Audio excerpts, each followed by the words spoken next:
I've got 5 great prepping lessons that anybody can take from The Walking Dead.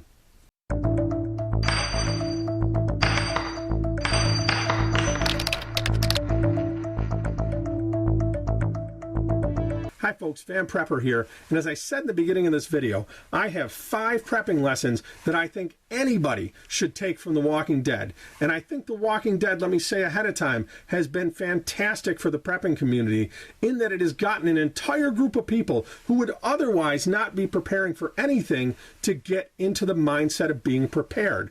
Who cares if they're preparing for the zombie apocalypse? When a natural disaster hits, they're still going to have food, they're still going to have water, they're still going to have ways to defend themselves, they're still going to have other things in place because they prepared for the zombie apocalypse. I don't care why they're preparing, I'm just happy they're preparing. So without further ado, here's the 5 prepping lessons that I think anybody should be taking from The Walking Dead. Number 1, when change comes, it is going to be very quick and it is going to be catastrophic. What we see in any of the zombie apocalypse themed shows, and The Walking Dead as well, is that change came very quickly and the people were not prepared for that. They did not expect it and they didn't react properly to it. And when that happened, because they were too slow to react, they died. The Walking Dead teaches me and teaches everybody else who watches it that change is going to be real fast and really dramatic, and you better adapt to it quickly. The second lesson you can get from The Walking Dead is that the government's reaction to that change, the government's reaction to that event is going to be slow and it's going to be insufficient. So for anybody who is sitting around and thinking that the government is going to solve all your problems, the government by its very nature is slow and cumbersome, and it reacts slowly to everything. So why would we think, or why would we believe that it was going to react quickly enough in an SHTF emergency situation that's going to be on a countrywide or global scale, that they're going to be able to react fast enough, that they're going to be able to react in a sufficient way to meet the threat that is coming? I say that they will not. And The Walking Dead teaches us that the government will not be able to react quickly enough or sufficiently enough to stop that threat. And you're going to be on your own. Great. Reason number 3 that The Walking Dead is great for the prepping. 1, 2, 3. Lesson number 3 from The Walking Dead is that it is vitally important that you establish your prepping or survival group ahead of time.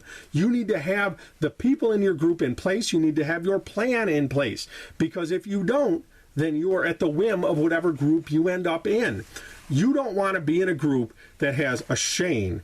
You don't want Shane in your group because he's a hothead and he's going to get people killed. You don't want Merle in your group because Merle was a hothead and he was going to get people killed. You don't want to end up in another group like with, say, I don't know, the governor.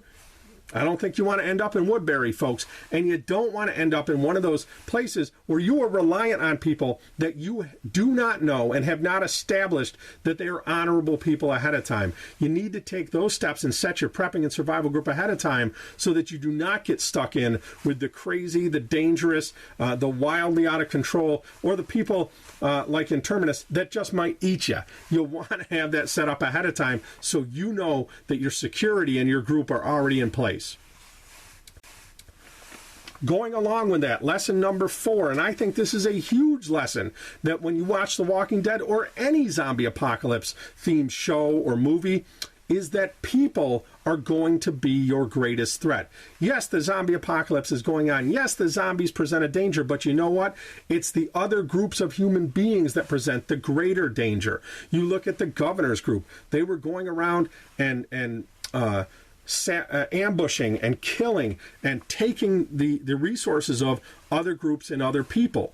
You look at the groups like in Terminus, where in Terminus, these people initially were good people and they were trying to help people. They were not prepared. They were too welcoming and didn't have any sort of mechanism in place to ensure that they didn't let in bad people, and their group got taken over. As a result of the group getting taken over, they retook control of that, but they didn't trust anybody after that, and Terminus became a group of cannibals.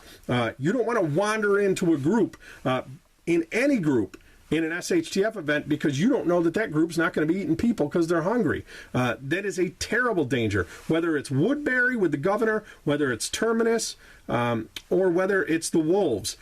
The people in The Walking Dead are demonstrating that the greatest danger is coming from people. And it can be people, like we said, in your own group. The Shanes, the Merles, people like that can become a problem within your own group. So you have to understand that the greatest danger in any SHTF event is not going to come from wild animals. It's not going to come from the elements, but it's going to come from other people. And finally, lesson number 5. That is, don't live in a large urban metropolitan area.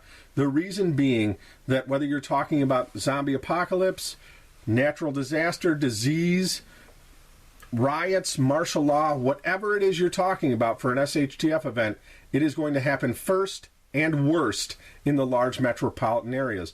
I think this happens for a couple of reasons. Obviously, there's a large population density. Where there's a higher population density, you're going to have more people. So disease or zombie apocalypse, whatever you're talking about, is going to spread more quickly. And even for those people that are prepared within those communities, they're going to get flooded under by the tidal wave of people that are not prepared. I think this also happens for a second reason, and that is that people within the large urban settings, the urban dwellers, those people tend to be less self-reliant and more government reliant. They are looking for someone else to solve their problems. So by their very nature, they are slow to react. And as we talked about in lesson number 1, change is going to come quickly and it's going to be catastrophic, and you need to adapt quickly or you will die quickly.